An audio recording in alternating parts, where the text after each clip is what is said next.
Here is an overview of appraisal district functions. This goes through that same property tax calendar that I was just going through with you, as well as goes through how we fit into the property tax system. When we form our appraisal roll, that appraisal roll then is given out to each of the taxing entities, and it goes through exactly how they use that appraisal roll in adopting their tax rates. Excuse me. The next one, this gets into the residential valuation. We actually have video of an appraiser out measuring a home. It shows how we measure on the exterior of homes. We do not get inside homes. We also round to the nearest foot and input them into our CAMA system, our computer-aided advanced appraisal system, described in the video itself. The second slide I'm showing here is basically how we convert your home measurements into a top-down or bird's-eye view of your property. And it shows the aerial view of this particular home right next to the actual sketch that's in our system of that home, and how they overlay and should match up. How we actually appraise a residential home. Market area basically is generally geographic. It goes through what homes in this particular area sell alike. In other words, I don't want to compare your home to one that's twice its size and much better quality. I'm trying to compare your home against ones that are like it and that will sell like it. And so we develop our areas based on those characteristics. Then it goes through the actual valuation. This gets a little boring. I'll be honest with you. It's a little bit of math, and not everybody's going to make it through this video on the math.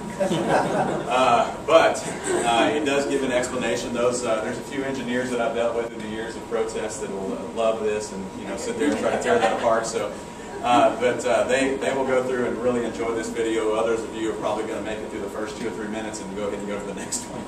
But it's a really interesting video. To me, as an appraiser, it really explains what we do, and hopefully you'll get some enjoyment out of it. I didn't say a while ago, but most of these videos are about 10 minutes in length. We try to keep them short. Don't want to get you bored by what's out there, and hopefully you'll get through all of them and get a better education of what we do. The very final video is the appeals video. This was the one that I really insisted on. I really wanted everybody to understand if they decide to protest their property, what it is they're going to encounter at the appraisal district. I've been doing protest hearings for about 8 out of the 10 years that I've been at the appraisal district, and I can't tell you how many times that I had to comment that was a lot less painless than I thought it was going to be. I was really intimidated by the process. I'm trying to get that information out. It's not an intimidating process. It's actually it's fairly a simple process. We're going to go through. We're going to show these people when they show up at our office where they check in, where they're going to be called back to an appraiser, what the appraisal district's office looks like, where they're going to be sitting, what kind of information they can bring to the appraiser, what kind of information the appraiser is going to share with them. We go through the flow chart of the whole process.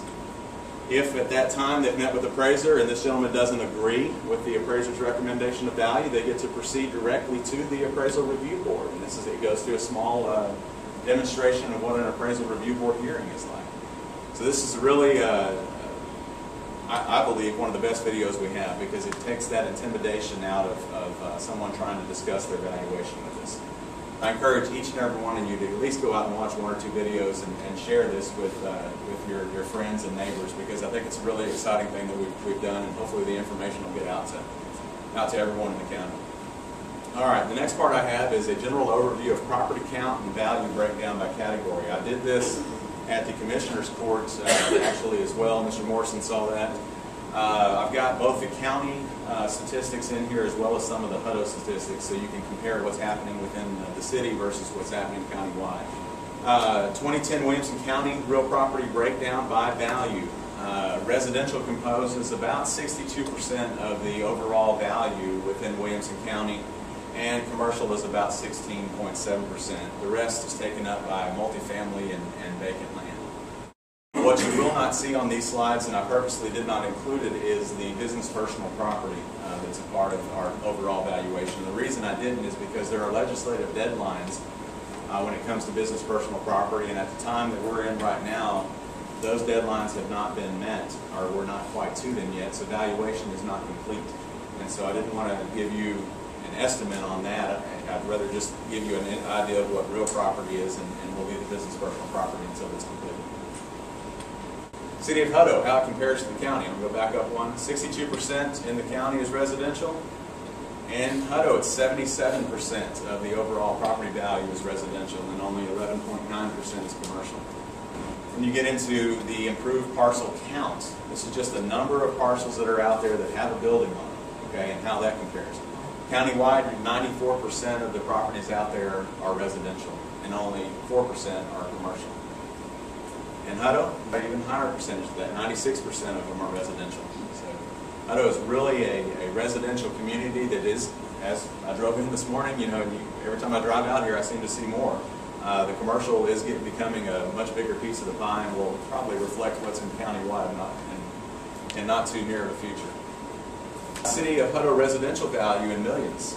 This tells you kind of what the total value has done through the years for residential properties.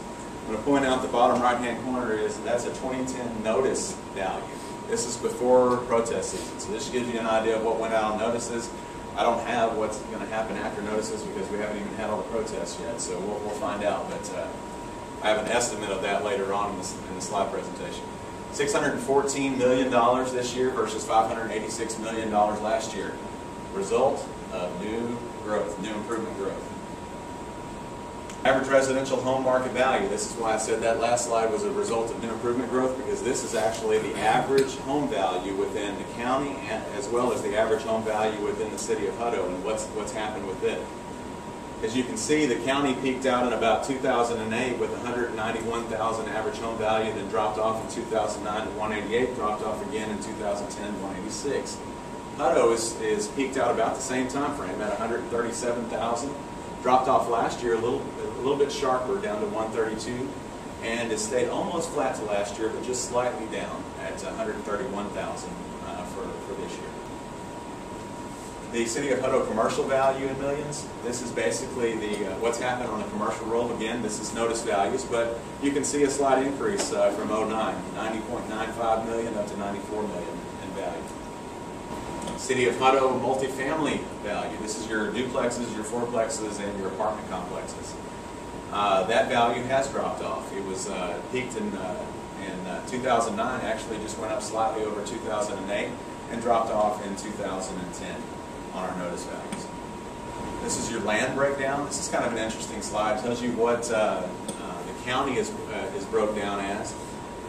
Vacant land and then rural vacant land. What I mean by that is vacant land is going to be, I'm sorry, I think this is maybe the City of Hutto. It is.